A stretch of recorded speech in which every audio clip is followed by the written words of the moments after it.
I want to thank our sponsors, Athletic Greens, who created AG1, one of the most innovative packets of supplements, including 75 high-quality vitamins, minerals, whole food source superfoods, probiotics, and adaptogens to help you start your day right. These ingredients support your gut health, your nervous system, your immune system, your energy, recovery, focus, and aging. I personally started using Athletic Greens and love the way I feel in the morning after I drink it. And I no longer have energy crashes throughout the day. And the best part is that it's delicious. The founder of Athletic Greens created AG1 because he experienced a ton of gut health and ended up on a complicated and expensive supplement routine to recover. Right now, it's time to reclaim your health and arm your immune system with convenient daily nutrition. It's just one scoop in a cup of water every day. That's it. No need for a million different pills and supplements to look out for your health. To make it easy, Athletic Greens is going to give you a free 1-year supply of immune-supporting vitamin D and 5 free travel packs with your first purchase. All you have to do is visit athleticgreens.com/Yasmin. Again, that is athleticgreens.com/Yasmin, YASMEEN, to take ownership over your health and pick up the ultimate daily nutritional insurance. Hi, my name is Yasmin Tarehi, and this is Gateways to Awakening, where we host one-on-one conversations with leading experts in wellness, well-being, and spirituality. On today's episode, I'll be speaking with Maureen St. Germain, who has over 25 years of experience in the area of mystical and sacred traditions. She's known as the practical mystic. Maureen is just this incredible teacher and facilitator of spiritual knowledge for contemporary life. And she's an Ascension teacher and has been granted access to a dimension that has been closed to most of humanity and is a direct channel to source. I've read many of her books. I find her to be so fascinating.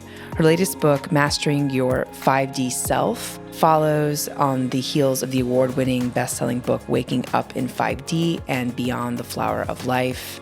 She's taught in person. I recently saw her at the Conscious Life Expo in Los Angeles, and I'm just so excited to have her on the show. So welcome to the show, Maureen. Thank you, Yasmin. It's a pleasure to be here with you. So to kick it off, Maureen, what does it mean to you to master our energy?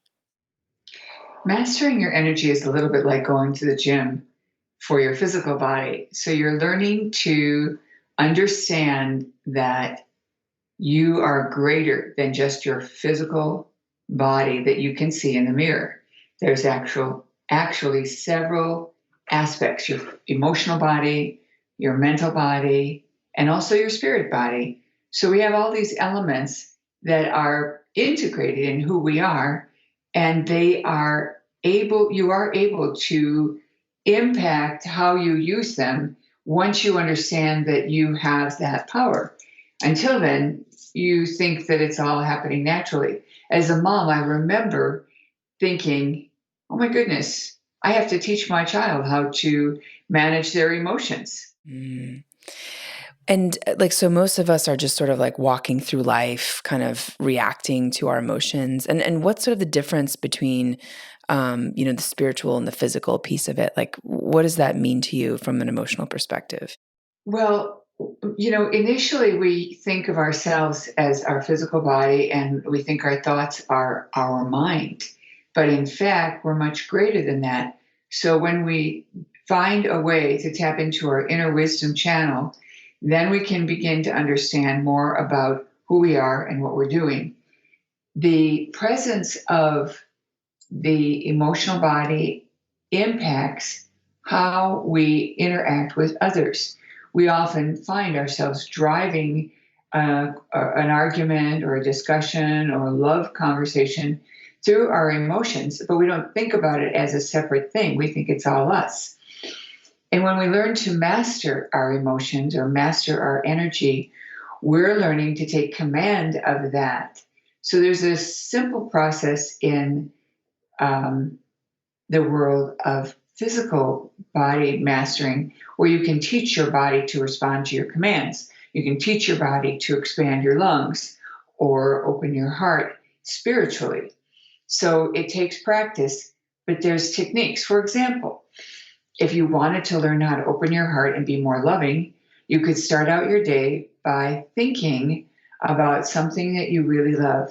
It could be a pet or an infant, or it could be a walk on the beach or the mountains. And this connection to the aspect of life that makes you really happy helps your heart open. Many people can actually feel it when they start to think about these things, if they're willing to notice what's going on. And they feel a sensation in their chest. And that means that your heart energy is opening.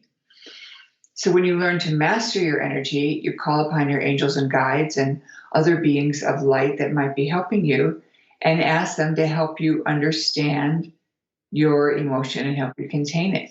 I remember as a young woman, I was so sensitive that I actually asked Archangel Michael to put chainmail around my emotional body, not because it was a good idea, but because I couldn't control it myself. And I would cry at, every little thing. I don't recommend doing that, by the way. That was, like me. In fact, if you don't know what chainmail is, it's the metal netting that ancient swordsmen wore to protect themselves. So it wouldn't be a good idea to do that. But I learned how to control my emotions because they were so big. So I actually want to dig into that because that's so fascinating. I think for folks who do have a lot of emotions and a lot of sensitivities, and also a lot of sensitivities to other people's emotions and energy, how do we, what's sort of the way to master that or to work with those emotions rather than letting them take control over us and sort of dictate our lives? Well, the first thing is to know that you're safe. I think sometimes we have big emotional bodies because we haven't felt safe in the world. Some people are born with very large emotional bodies, like I was.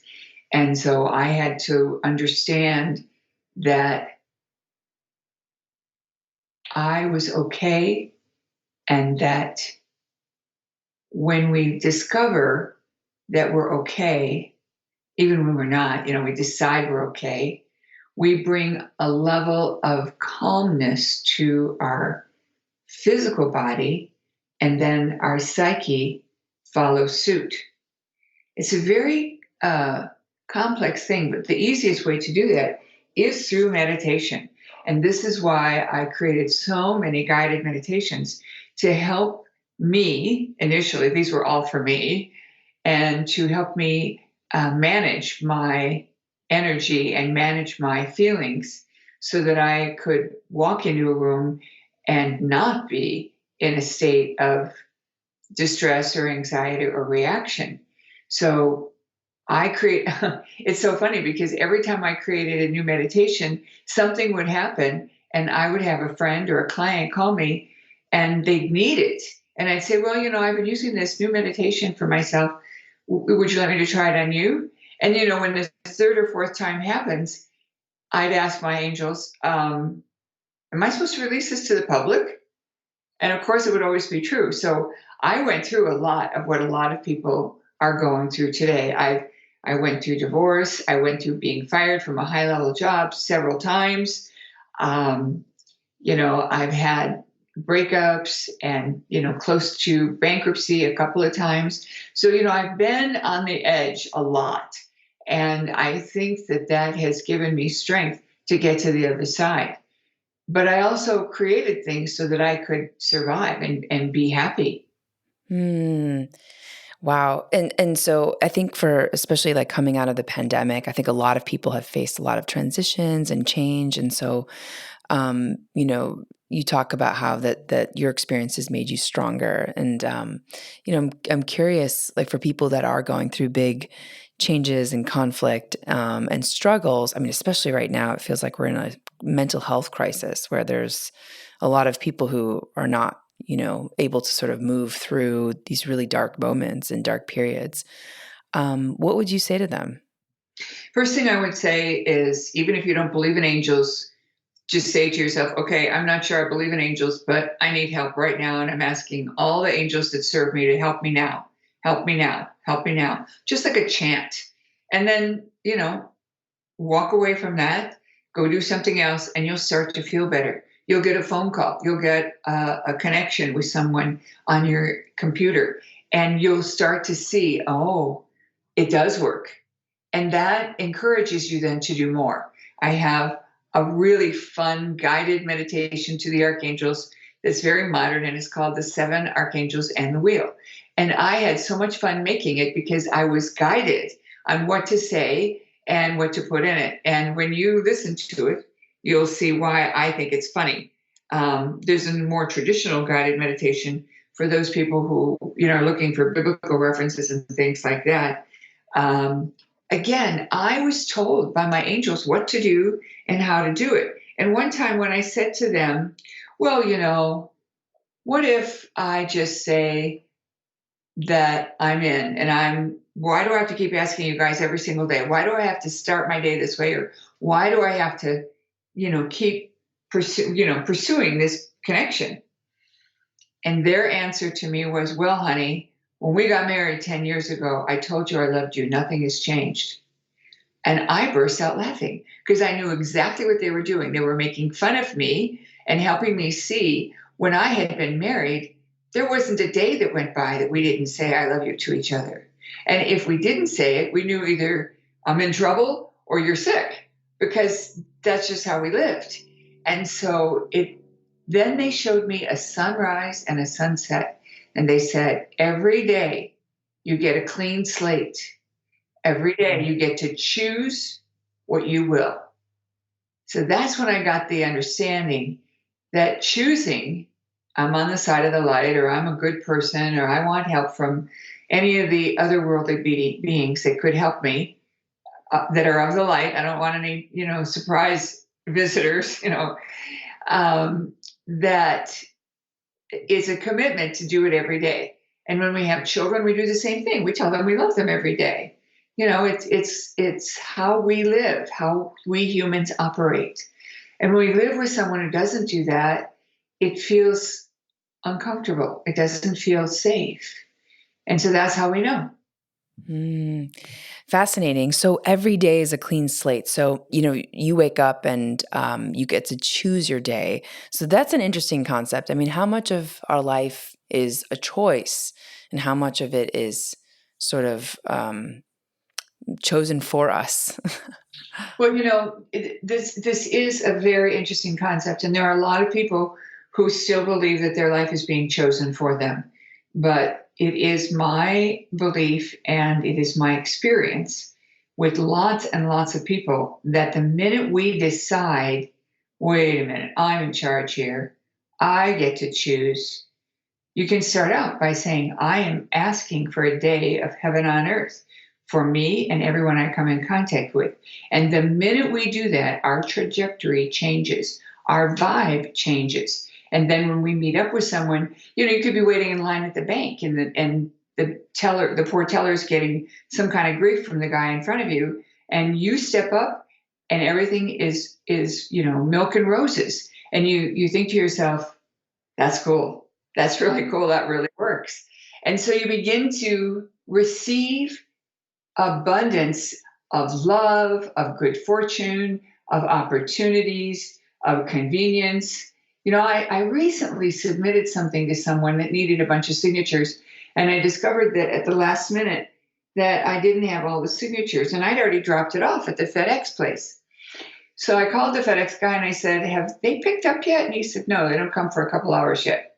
I went over there and fixed it, and they resealed it for me.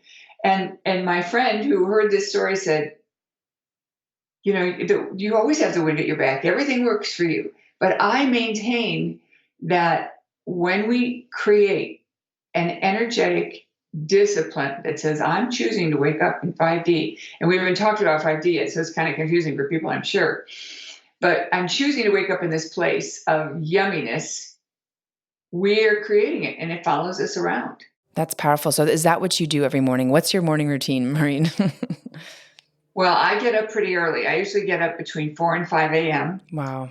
And I do a meditation, and then I do a Qigong routine, and then I do some kind of work that I don't need my computer, because I have my computer on a timer. And so the Wi-Fi doesn't turn on until like 6:30 in the morning, and it goes off at 9:30 because I don't want that energy on me when I'm sleeping. And then I usually make my breakfast after I have my. I also have a trainer that I work with over Zoom a couple of days a week, and so I spend an hour with her, and then I'll have a breakfast like that. But one of the first things I do, actually, when I go to bed at night, I announce I am waking up in 5D.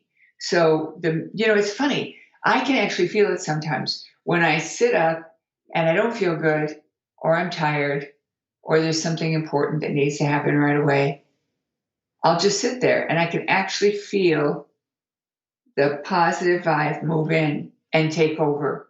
It's quite amazing. And then, of course, I'm reminded I'm waking up in 5D, and I put it in my morning prayers. Well, so can we talk about that and define that term 5D? Because like for folks who don't know what 5D is, dimensional thinking, I guess is what it is, but the 3D versus 5D, and maybe we could just define all these terms, and Sure. also how the phrase, I like to have a day of heaven on earth, I want to wake up in 5D, all those things are kind of related, just so because people probably don't know what that means.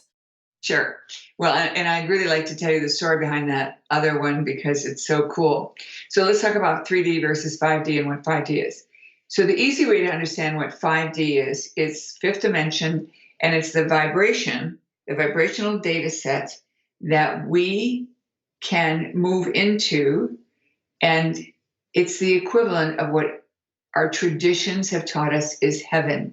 So it's where we have our connection to source, or each other, or God, whatever you want to call it. We're able to think clearly and be loving and supportive to one another. Things are going well, like that. And there is no judgment. There is no disappointment. And there are no acts of unkindness. The only thing that's known in 5D is kindness.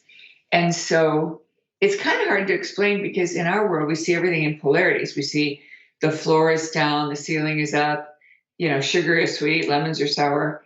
But in reality, our goal was to create balance in that awareness and find our sweet spot in the middle of all that.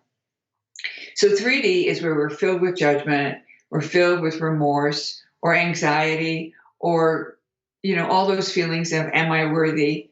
Am I doing a good enough job? When I first took a job in New York City, when I first came from my roots in the Midwest to New York City for a job, I remember taking papers home where I had made a mistake. And because I didn't want anyone to find the mistakes I had made or the papers I had to throw away, because I thought I was being wasteful. And, today we understand, well, that was a good agenda, but now I save paper so I can use the other side. It's kind of a different agenda. Anyway, 3D is that place of what we call polarity, where we have unhappiness about what other people are doing or what we're doing. And in 5D, we instinctively choose the most loving and supportive thing for ourselves and others. And that's the difference between the two. Now, a lot of people say, well, what happened to 4D? In 4D, it's like a portal. So it's like Grand Central Station. No one goes there to spend the night, or an airport. You might spend the night there, but you wouldn't do it on purpose. You would do it if you felt like you needed to get to the next flight. So when we talk about 5D, we talk about this place that we aspire to, but it's not really a place, it's a vibrational data set. So think of some of those movies that you've seen where people change their vibe and then everything around them changes.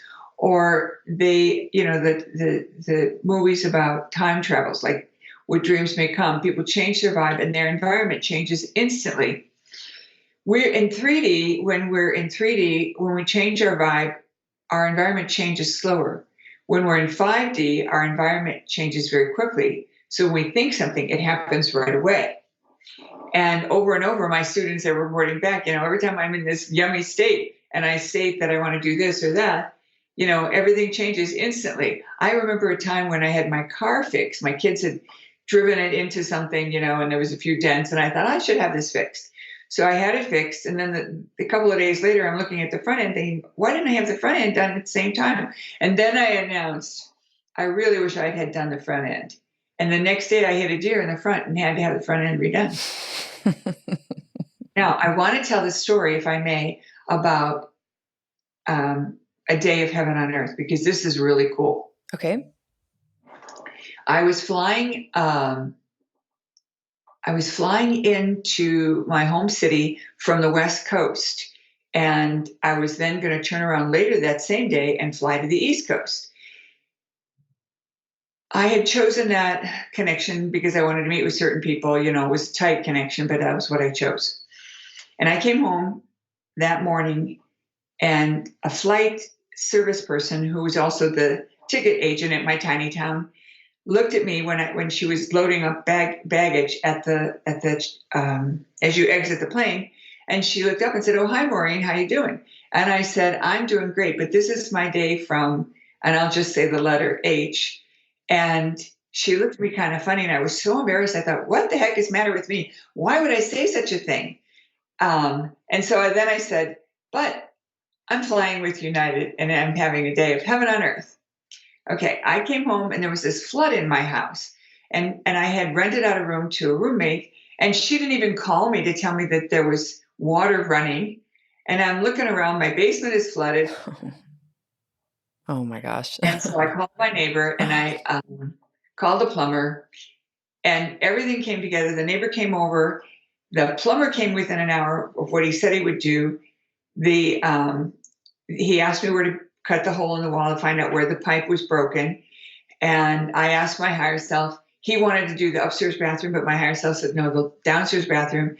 And where I told him to cut was exactly where he needed to be so he could see what he was doing. All this was on one wall. You know, he could have chosen a different wall. Anyway, I get to the bank and I run my errands there. And I call the airline and I say, look, you know, I've got this big thing going on at my house. Can I please fly on the later flight? And they said, yeah, but it's going to change everything on your connections. And so I said, okay. And then I had to call my host until I was going to be late. And then when I got back from the bank, the phone's ringing and it's a real person from the airline saying, both of your flights to the East Coast are changed. And the only way you're going to catch it is if you catch the first one, because you're going to miss all your connections if you take the second one. Can you possibly come in to the first flight, which is now leaving an hour later? And I said to myself on the way home from the bank, you know, all I really needed was an extra hour. And here they're telling me, okay, you can get that first flight. So I said, okay, I'm 15 minutes from the airport. My bag is packed. Everything's in the car. I'll be there. I'm sitting on the plane thinking to myself, what the heck? How did I pull that off? How did that happen? And my guides came in and said, well, you said you were having a day of heaven on earth. Wow. That's awesome. Okay, I'm going to declare that now then. I'm having a day of heaven on earth. Yeah, it gets better, because then I said to myself, okay, the next day I have, a chakra block day. I'm going to ask for a day of heaven on earth. Well, the third time I did it, it occurred to me that I could do it every day, just like you announced, and so can everyone else. Wow. Oh, that's so cool. So you make that kind of statement in the morning, and then do you notice now if you don't say it that your day is Yes. different? Yeah. Oh gosh. Wow. When I get out of sync a little bit because of some change in the routine or some interruption or whatever, and then I haven't done my morning prayers where I pray for my family and everyone in the world. And then I end it with, I'm having a day of heaven on earth. If I forget to say that, I can tell. Wow. I mean, if I don't get to that little thing that I do at the end of my certain practice. Very cool. Wow. So that's such a cool story. So I think that for those listening, let's all try that. What do you have to lose? We could do some testing and see how the day shifts. I actually have used that phrase before and definitely noticed a difference. And, I remember in one of your lectures, you talked about the word magnanimous. Mm. What does that mean, and how does that relate to the kind of 5D or heaven on earth experience? Well, it's an interesting thing because the magnanimous dimension was opened up recently by the Lords of Light, who channeled what they were doing is making it possible for us to call in a most magnanimous outcome, and we would easily shift from 3 to 5D. So if something happened that would trigger us and bring us down, we could still slide right back into 5D very quickly in a way that would allow us to respond in a loving and kind way instead of, I would just say, our typical response when something happens we don't like, you know? So you just say, like, how can I have a magnanimous outcome? Yes, or you can say, I'm asking for a magnanimous outcome for everything that's going on this day. That's how I do it. And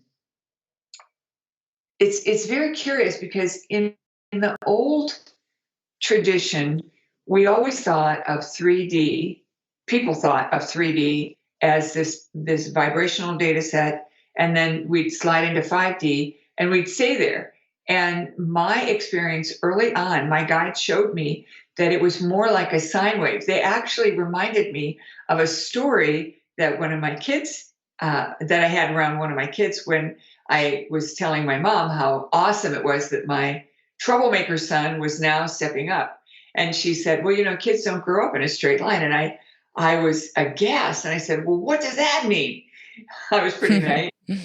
And my mom said, well, usually when they do something mature, they follow it with something stupid, which of course I cracked up. And of course, that's exactly what happened. But I learned from that applies to everything. We are all evolving and making wonderful, powerful, supportive decisions for ourselves. And then we drop back because, gosh, maybe that wasn't true. Maybe I was imagining. Maybe I was faking it, maybe they were faking it.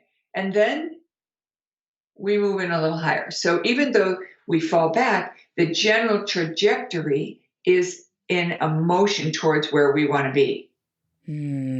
Wow.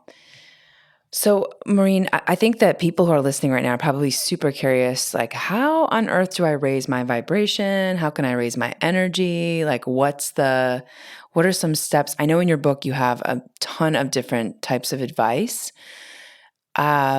What about just giving us like 1 or 2 pieces of advice or wisdom on how to raise our vibration so that we can attract, like beyond just moving into 5D or asking to be moved into 5D? Are there anything else that we can do to raise our vibration? Well, this is maybe unfamiliar territory for some people, but when someone dies, they have a choice to go back to God, or they sometimes hang around on Earth.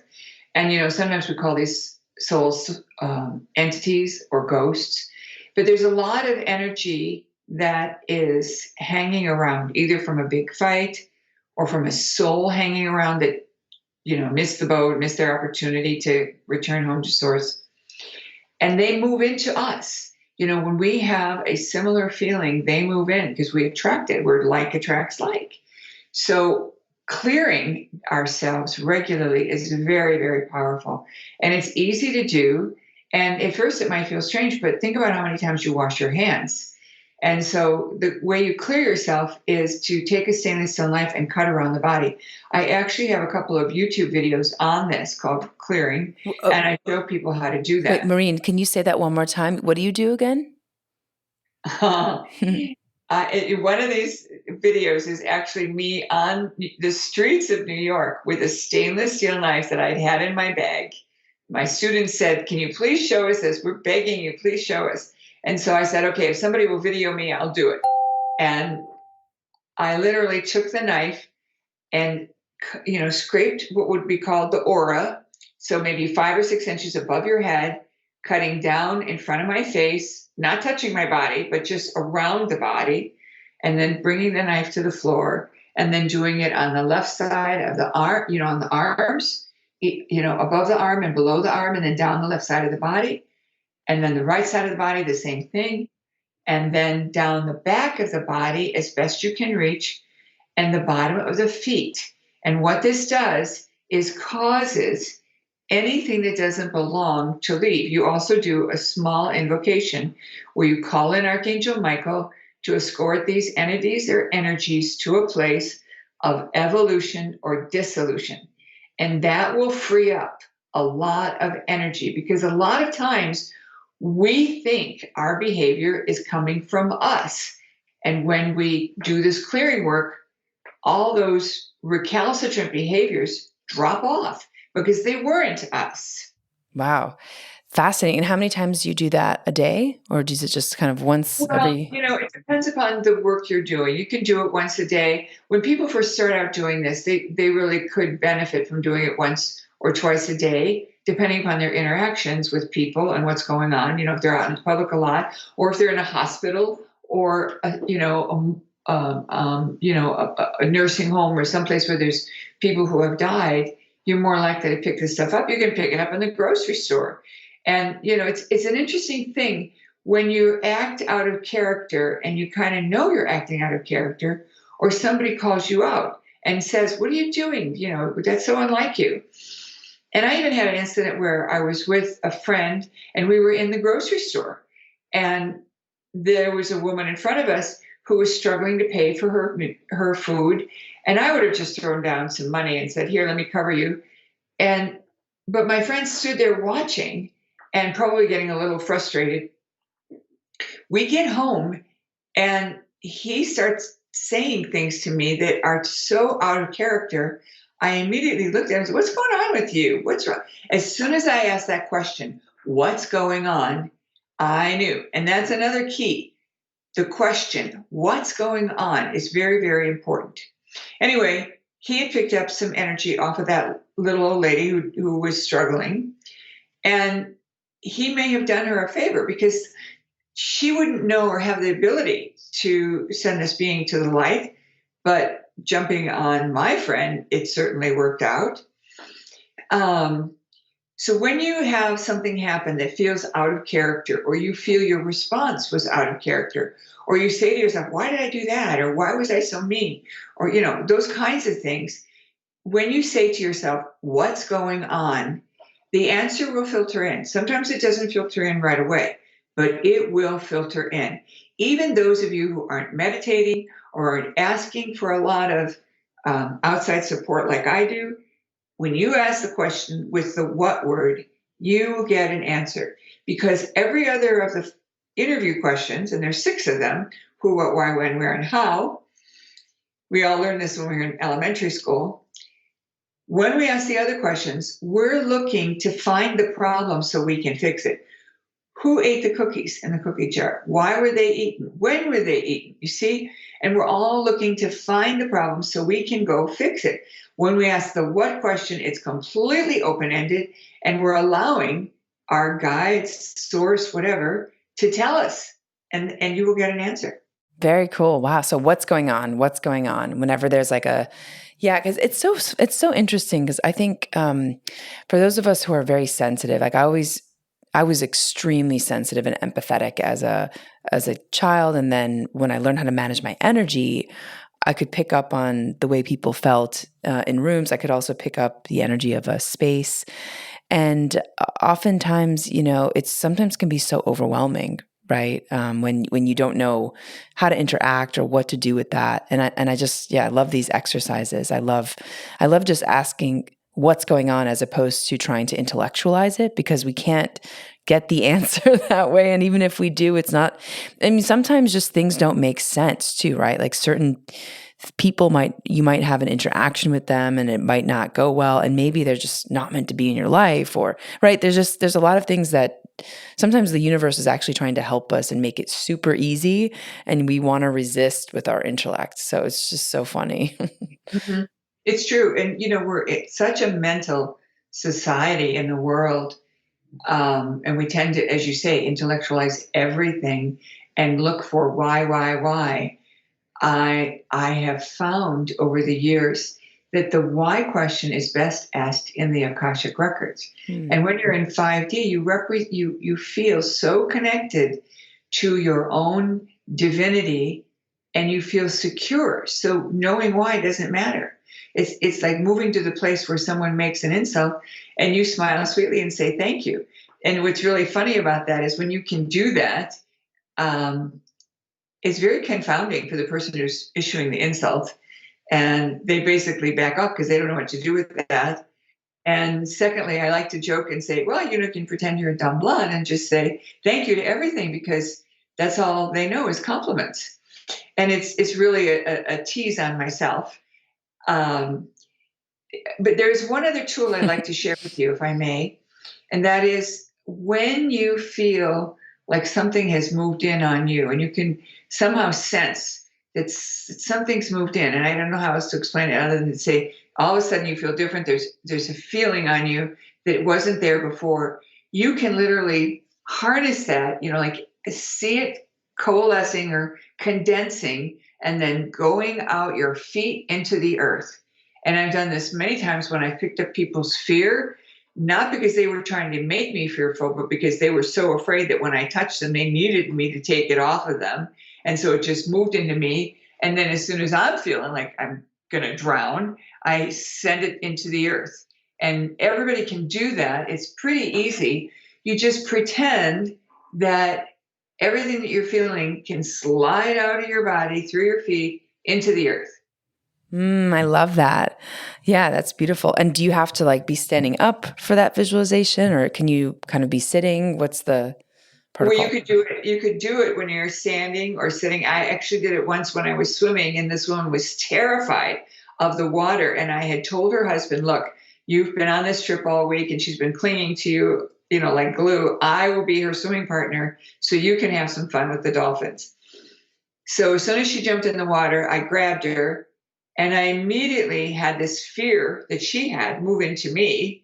And I grounded it and sent it into the earth. And by the way, that's what that word means, is to ground, is to send into the earth. That just imagine that you could push something into the earth. And she looked at me and her eyes got really big and she said, "Oh my God, it's gone. I'm not afraid anymore." So cool. Wow. Yeah, that's so, because I think, oftentimes we get hit with these strange emotions, and that the visualization of just moving that energy down into the earth is very healing. And do you replace it with anything, or you just move it out? I just move it out. I had a client tell me that he'd been going through a rough time with a sweetheart that they had broken up. And she wanted to break up, but she wasn't done, that kind of stuff. And he woke up one morning with a fire in his belly, and he was assessing his feelings and thinking about how he was feeling and everything that happened the last couple of days. And he realized he was cool. Then he said to himself, "This is not mine," and Hmm. left instantly. So that's another way to do it, just to announce, "This is not mine. What I'm feeling is not me, not mine. Go."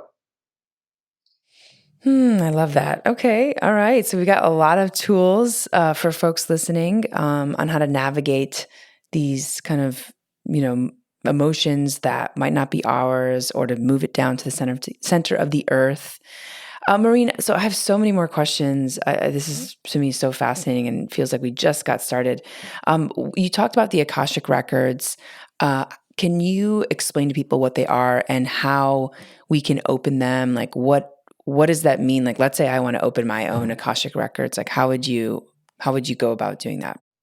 Okay, so the Akashic Records are a body of knowledge. Think of it like the internet.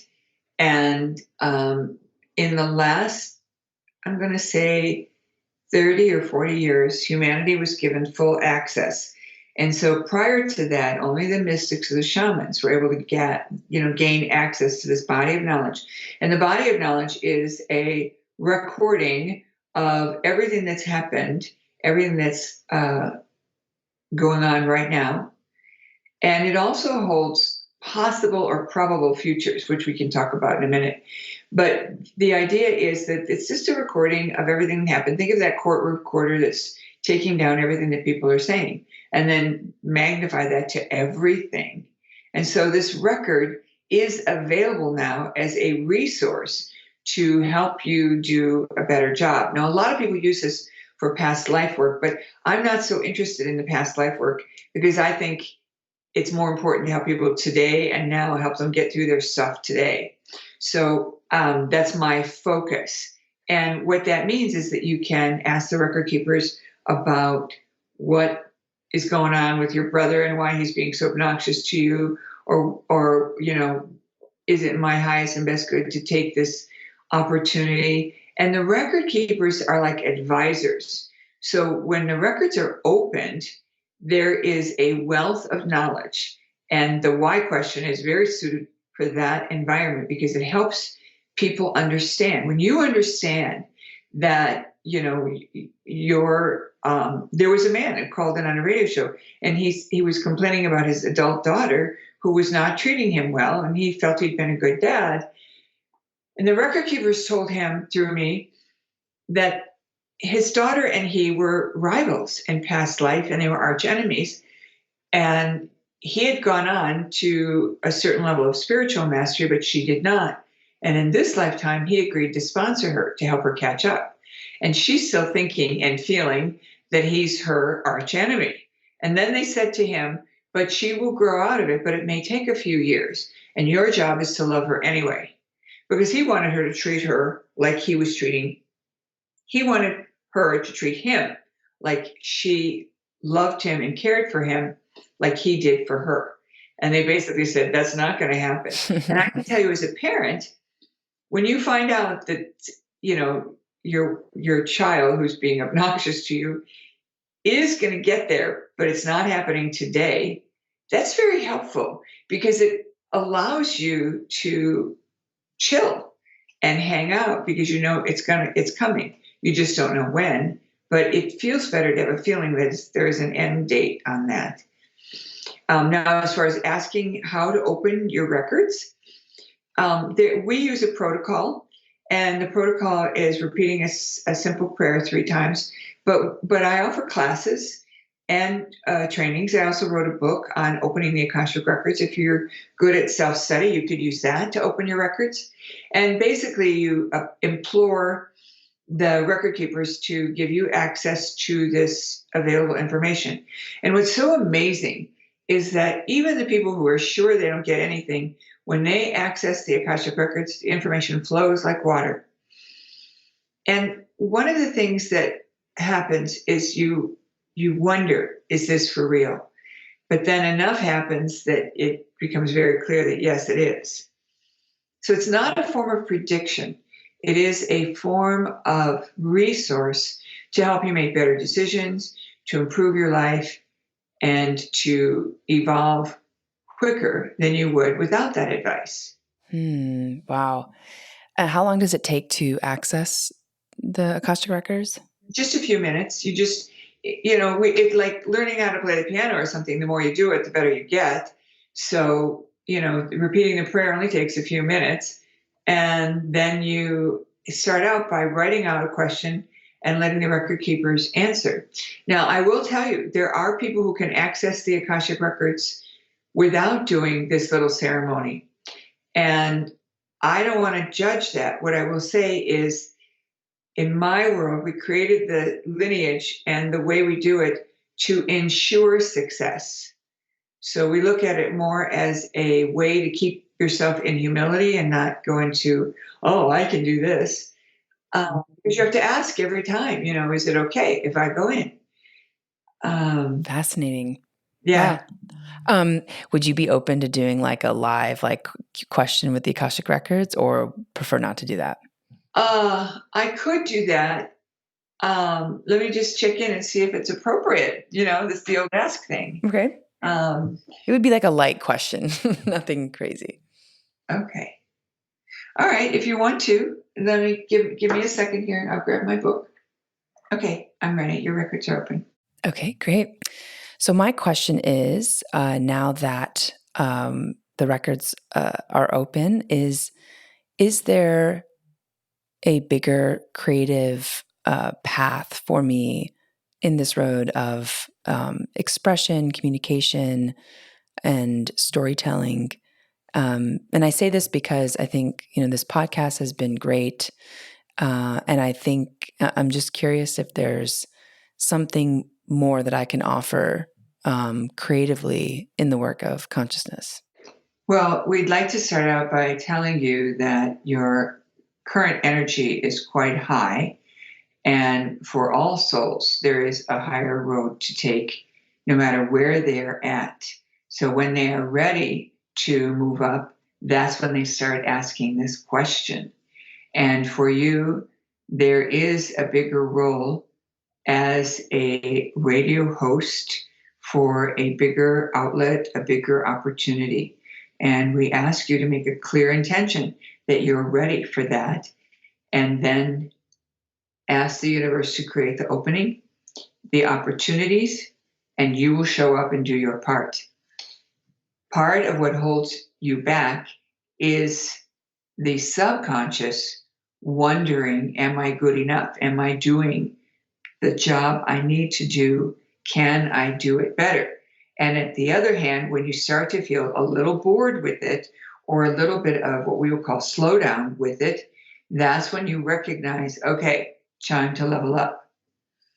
Let's see if there's anything else. You are a light in the world. You are a lighthouse to many. And this will continue to grow.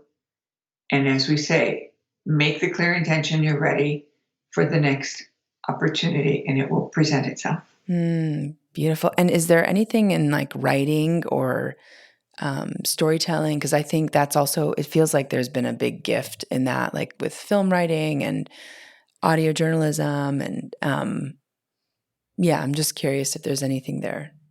We want you to pick a well-known radio journalist or TV journalist that you admire who has done well, and find that niche that they are in that you aspire to, and focus on that. Put all of your attention on that.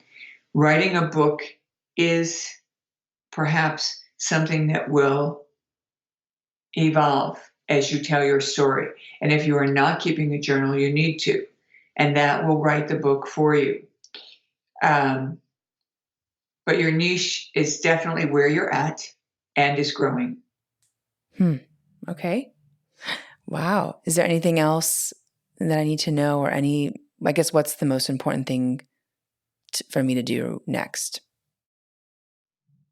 Most important thing for you to do is to take your higher self connection from trust to knowing, so that you can rely on it without hesitation. Okay, awesome. And Maureen can tell you that after your records are closed. Okay. All right. Is there anything else I should ask at this point, or is this does this feel complete? You are part of what we call the way showers, who are showing the way for others. You yourself are on your own spiritual journey, but you're enough ahead of the crowd, so to speak, that you can map out opportunities and ideas for others to follow. In this way, you are like Lewis and Clark, who mapped out the great Western territories of the United States in order for that to be colonized and settled. So you get to be on the front lines, and there's more to that than just what was said. What's implied here is what's important. Very cool. Wow. All right, let's close the records. Okay. We give thanks to the record keepers, and your records are now closed. And what I'd like to offer to those who are listening is that we did stop the recording so that I could open the records and be ready to answer some of Yasmin's questions. And that was a little bit of a ceremony, which we did behind the scenes, so to speak. So, I answer a lot of questions on the radio, but because I didn't have any awareness that we were going to do this, I had not taken those steps that I normally would do. Yeah, thank you for doing this, because I know we didn't talk about it. I was just curious, what it would be like. And that was very moving. So thank you so much for doing that. Wow. The nice thing about working with record keepers is they are very loving and very supportive. So even if you've been even if you, and I'm talking to the audience now, have been beating yourself up about something, the record keepers will take a different slant and they will help you see and understand your behavior so you can choose to be different. And that's really very powerful. I love the choice that we have in like stepping into this kind of new evolution of self too. It's like, we have to just be it in order to attract it. Mm-hmm. And you spoke about like learning to trust our higher self. Oh, yes. So I developed with my guides a way to connect with your higher self that will give you 100% accuracy. And there isn't a teacher anywhere that will say that to you. And my protocol is very analytical. So those of you who are analysts and wanting to follow this along, it's a very easy 3-step process. And you start out with a little meditation where you ask for symbols or signals for yes, no, and neutral. And that you can do on your own. And then we do 3 simple rules for 45 days. So the rule number 1 is you ask only yes or no questions, no open-ended questions, no predictive questions, and they're always insignificant choices that you are willing to do either way. So if you're sitting in a restaurant and you're thinking about one meal or another and you can't decide, so you ask your higher self. And once you ask, then you must follow through. So I always encourage people, do your legwork first and then ask your higher self, because that's your final decision. So that's the second step, follow through. If you ask, you must follow through. And then the third step is you set aside all your other divination tools. You set aside a pendulum if you know how to use one, or muscle testing if you know what that is, or kinesiology. All of those things are accurate to a point. The reason I say that there's a difference between trusting your higher self and knowing you trust that I would show up for this interview, but you know the sun is going to come up tomorrow. And that's the difference. You're certain about the sunrise. You trust. And trust implies that there's a possibility of a no-show. Trust implies there's a possibility of disappointment. But knowing doesn't do that. So when I say to you, do you trust that 2 + 2 is 4, or do you know that 2 + 2 is 4? So you can see easily there's a difference, that there is a complete difference. There's no question in your mind about whether 2 + 2 is 4. You know it. And that's what happens with your connection to the higher self. So going back to the basics, 45 days of unimportant, insignificant questions. And the best part is I tell people, start with today and count forward 45 days. So no matter what day this is, if it's the 1st of the month or the 10th of the month, you just move forward 45 days. So if you start on the 1st of the month, then it's 1 month plus 15 days. That's easy to do. And then you decide that right off the bat, I'm going to do this practice for 45 days and it's going to end on this date. And then you proceed to ask unimportant, insignificant questions every single day, up to 30 or 40 times a day. What that does is builds familiarity. It also builds history. Most of us make decisions based on our history. We look up what's on the internet when we're buying a car. We ask our friends about that brand. And we go through all this resource, which is history. But higher self is in real time. Higher self is going to give you accurate information for the now. And so after you go through all those steps, when you ask your higher self, it's always right. And so the fun part is, even when you feel like that signal isn't that clear, or I'm not really certain about it, you allow that to be okay, because you're playing. It doesn't matter. You're asking about unimportant stuff, so it makes no difference. And then in hindsight, you begin to see, you ask which restaurant to go to, and your higher self says this one. And then you walk in and your best friend is there, and you think, oh, that's so cool. I've been thinking about you all week.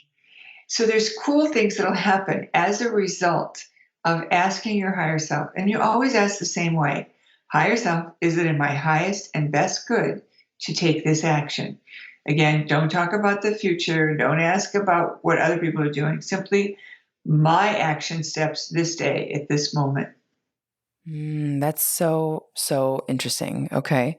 And why 45 days? We get new DNA after 45 days, and the body recalibrates. So it becomes second nature. Hmm. Fascinating. Okay. All right. I'm going to try that.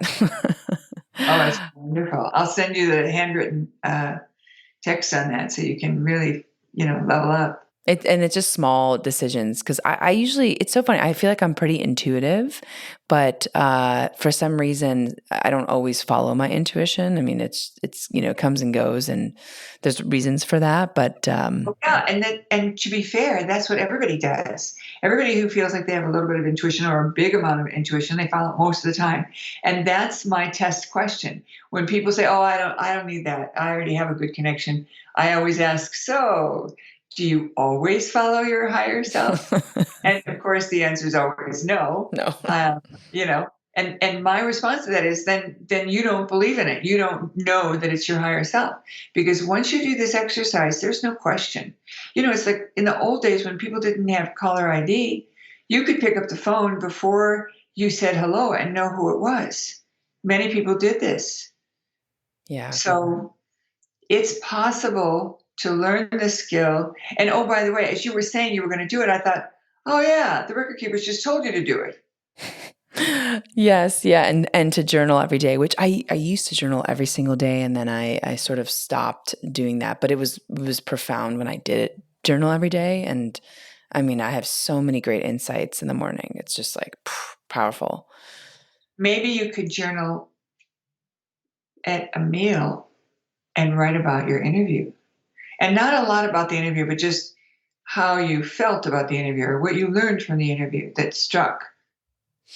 Yeah, yeah, absolutely, and to share, yeah, because I feel like there's so much wisdom in these conversations, and this will be the 101 episode. So, That's fabulous. Well, congratulations on a wide ranging audience and a very amazing start to an amazing career. oh, thank you. It's so funny. My mom used to tell me when I was younger, you should be in audio journalism, and it took me like many decades before I actually stumbled into this. So very, very fascinating. Maureen, I have so many more questions, but I know that we're at time. If you have a little bit more time, I'd love to ask a couple more questions. Sure thing. Okay.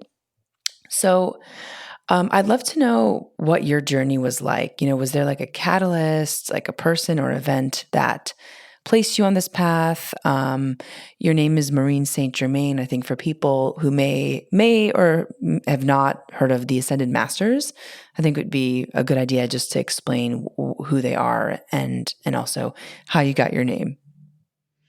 Okay, so I think I've always been on this path.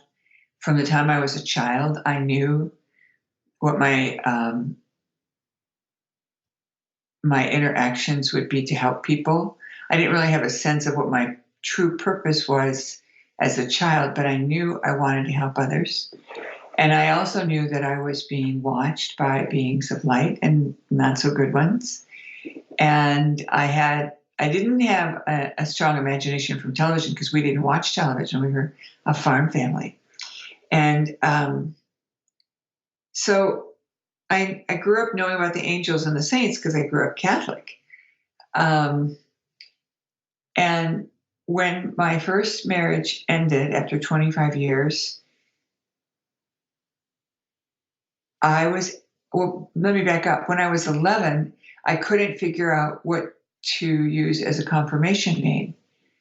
And finally, I found the name of Saint Germain, and that's what I selected. So my confirmation name is Germain as well. And then as an adult, when I was going through this process of my divorce, my attorney kept saying, well, do you want to go back to your maiden name? And I would say, I don't know. Let me think about it. So I called him one day after I'd received this message. And the message was to do the numerology on Maureen St. Germain. And I had been doing a numerology chart for someone. And when I finished, that's when I got this message. So I did the numerology, and it was very powerful, very high. And I just sat there with it. I'm thinking, I'm not changing my name. That's what weird people do. I'm not doing it. I was in the corporate world at this point. And finally I asked, so am I supposed to change my name to Maureen St. Germain? And the answer was yes. And I called my attorney, and I'm just, exploring what's possible. And I said, what if I pulled the name out of a hat? And he said, well, it's a good thing you called me today, because we're filing the paperwork tomorrow and it would have been too late. And I was thinking, I was just checking my options. I didn't think I was calling him to tell him to do it. So I had to make a decision right then and there. And then later, this is a funny add-on, a postscript, if you will. One man who was a very good friend of mine, and we had such a nice connection, he asked a very well-known psychic, what's his connection with Maureen St. Germain? This is a gay man who was with his partner, and I was, the guest in their home on a regular basis as a teacher. And the well-known psychic said, well, you were a ship captain, and you had a ship that crossed the Mediterranean for the Ascended Master St. Germain when he was alive.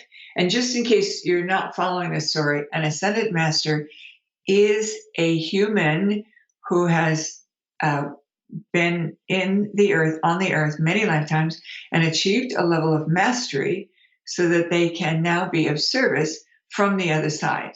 So this man, known as the Comte de Saint-Germain, was a living human being at one time. Anyway, supposedly I was his beloved. And so my joke is, he didn't give me his name in that lifetime, but he made sure I got it in this one. Oh, love that. Amazing. That's so beautiful. And so, and now you're teaching a lot of the works from the Ascended Masters in your books and your courses. And so for those who are not familiar, I mean, I wasn't familiar with the Ascended Masters until a couple of years ago. And I think, there's a lot of camps of people that really know about them, and then a lot of people who don't, especially if their background was maybe not Christian or Catholic. So, Maureen, what sort of things have surprised you on this journey? You've been on this journey for so long now. Is there anything that surprises you? Yes, occasionally when I'm in the Akashic Records, I am completely surprised by what they say. And since it's coming out of my mouth and I'm not thinking it, it's just, like a channel opened up and they're speaking through me. I'm fully conscious, fully cognizant. I stand back in awe. And on the other side of it, when I'm teaching and a student says, I can't believe I actually wrote that. And of course, my joke is, yeah, you didn't. That was the Akashic Record keepers. And we all laugh, but it's true. So the messages that are coming through for us are quite profound and quite amazing, and sometimes boggle the mind, just boggle the mind, And so one of the things that I think is really important is to suspend disbelief. And if you like the movies, be okay with a lot of the movies that don't make sense, but seem to have their own common thread, like the movie Frequency or the movie Ghost or Sixth Sense. Those movies challenge us to think of being a human that has a different experience than what we thought. And they're very entertaining, but they're also seeding in us awareness that these things might be possible. And that's what I like about the movies. I loved the movie Ghost when I was younger. Oh my gosh, I loved, and we actually had Laura Day on the show who actually consulted with Demi Moore on in intuition and that kind of stuff inside the psychic world. So Very nice. Very nice. yeah, so cool. So are there any other mentors or books or resources, obviously outside of your own, that you recommend our audience to read or check out, or maybe even someone that greatly influenced your life? Is there anyone? Well, if you're curious about the Ascended Masters, I would highly recommend a resource book called The Ascended Masters and Their Retreats by Elizabeth Clare Prophet. It's a profound book and quite wonderful. It's a dictionary of the Ascended Masters and their lifetimes and who they were in various embodiments And that's very helpful, because then when somebody says something, or in meditation you get a name, you can look it up. So that's one resource. Another resource that I really love is a book called Love is in the Earth. And it also is a dictionary of all the crystals. And I like that particularly because the woman who brought that information forth, Melody, was a brilliant human being and had so many wonderful things to teach us about the crystals and what they do for us. Let's see if there's, and the other thing is, start out your day with, I'm asking for a day of heaven on earth for me and everyone I come in contact with and everyone I'm in contract with. And I use that last part, the contract bit, because I might not see my webmaster today, but I want to make sure she has a good day, because I need her to have a good day. I love that. Yes. In contract with, I love that. Oh, amazing. Well, Maureen, are there any other resources that you can point folks to in order to learn more about you and your book? Where can people find your meditations? I know you referenced them in the beginning. Yes. I have a website called St. Germain Mystery School, and you can read the blog, which is loaded with information. 90% of my information comes directly from source. And a lot of times I get told something, and then I discover later someone else had said that too. But a lot of times I'm the first one to say it. And I'm not trying to, make myself special, but just to say that I feel validated when somebody else writes something that I was given by my guide. So, it works for all of us to, be aware of what other people are doing. The works of Dolores Cannon jump out at me. And her work was through hypnosis, and it's profound. She's no longer living. And also the work of Neil Donald Walsh. I remember when I read Conversations with God, I thought I could have written this, because it was all the stuff I knew, but I had never written it like that. And then one of the delightful things, if those of you who are listening don't read books, then get the audio version with Ed Asner and Ellen Burstyn. Those two people, those two famous actors, play God, and they switch mid-sentence. For me, that was hilarious to hear a male voice, the booming father image, and Ed Asner, and then a woman picks up the rest of his sentence. It's hilarious, or vice versa. and the content in those books is remarkable and phenomenal, and will expand your consciousness beyond anything you ever thought of. So Conversations with God, books 1, 2, and 3. And then, of course, there's a series after that. And then all the Dolores Cannon books, which were all channeled, where she supposedly was talking to Nostradamus. Yes, we had Neil on the show about a year ago, and it was phenomenal. I loved Conversations with God. It was a really excellent book. And Dolores Cannon I've been diving into, but I wish I could have met her before she passed.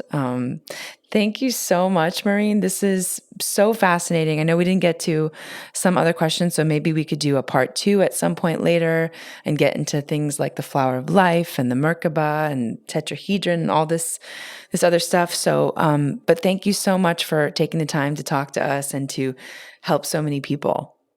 You're welcome. And I wish you good fortune and a day of heaven on earth. Yes, thank you. Thank you. We wish all of our guests and the audience listening in for a day of heaven on earth. Thanks for joining in, for listening. In this episode, we learned about mastering our energy, how to access higher consciousness. And you can tune in to Gateways to Awakening, where we host one-on-one conversations with leading experts in wellness, well-being, and spirituality. Thanks again.